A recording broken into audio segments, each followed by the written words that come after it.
Waktunya 1 menit, Pak Mahfud, dimulai dari saat Bapak berbicara. Silakan.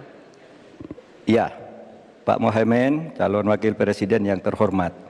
Pada tahun 2014 kita berada di posisi yang berbeda.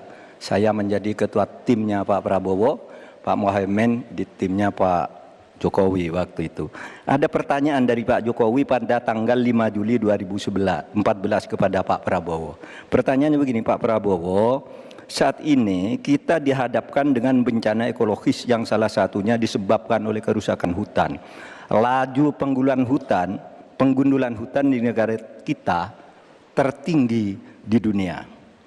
Nah, saat ini situasinya sama dengan tahun 2014 seperti yang kita diskusikan sejak tadi. Apakah Pak Mohaimin setuju bahwa kita telah gagal menghentikan kerusakan hutan dan juga food estate sesuai dengan penilaian Walhi dan Greenpeace? Waktunya habis. Selesai. Terima kasih. Kami persilakan calon wakil presiden nomor urut 1 Bapak Muhaimin Iskandar untuk menjawab. Waktunya 2 menit dimulai saat Bapak berbicara. Silakan. Yang patut untuk bisa menjadi alat ukur adalah bahwa dari seluruh rencana mengurangi deforestasi itu adalah berapa prestasi untuk melakukan penghijauan atau reforestasi. Sampai hari ini saya setuju dengan Pak Mahfud, tidak ada keseriusan dan kesungguhan untuk itu. Bahkan mau menyediakan pangan nasional saja, kenapa tidak melibatkan petani, malah juga melakukan penggundulan hutan dan gagal lagi. Karena apa? Karena tidak melibatkan masyarakat adat setempat, juga tidak melibatkan para petani, bahkan merusak keanekaragaman hayati kita.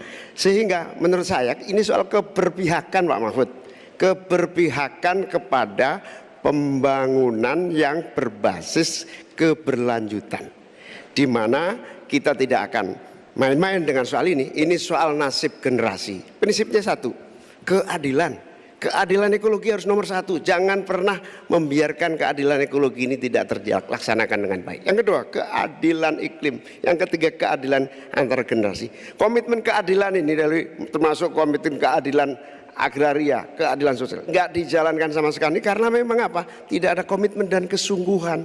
Konstitusi sudah ada, anggaran juga punya, kemudian undang-undang juga banyak. Sekali lagi, komitmen dan kemauan sungguh serta tidak abai terhadap tugas dan tanggung jawab sebagai pemerintah.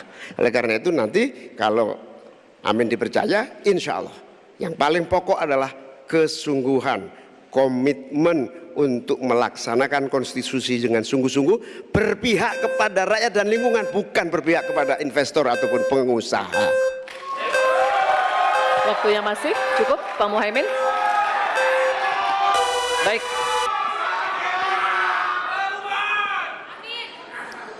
Kini kami persilakan Cawapres nomor urut 3 Bapak Mahfud MD untuk menanggapi. Waktunya 1 menit. Baik. Mulai dari saat berbicara, silakan.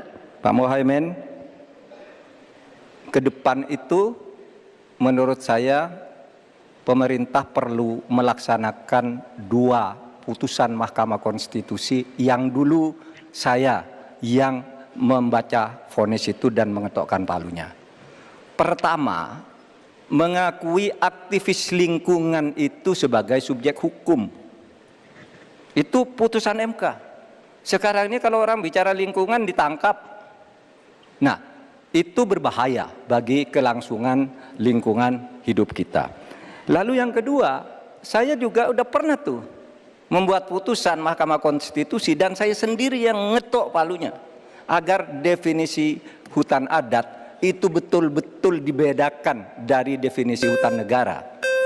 Karena definisi hutan adat yang sering dipakai sekarang itu sering menyingkirkan masyarakat adat dari lingkungan hidupnya. Selesai.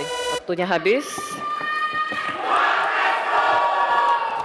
Kami persilakan kembali Cawapres nomor urut 1 Bapak Muhaimin Iskandar untuk merespon tanggapan dari Pak Mahfud MD tadi. Waktunya 1 menit dimulai dari saat Bapak berbicara. Silakan. Ya, setuju apa yang disampaikan Pak Mahfud.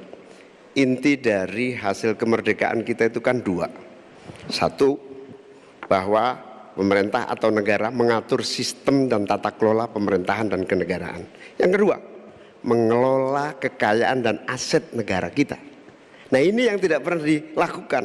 Dibiarkan aset itu liar, bahkan ada orang yang menguasai 500.000, sementara petani gurum kita sudah hampir 16 rumah tangga petani gurum yang hanya punya tanah setengah hektar.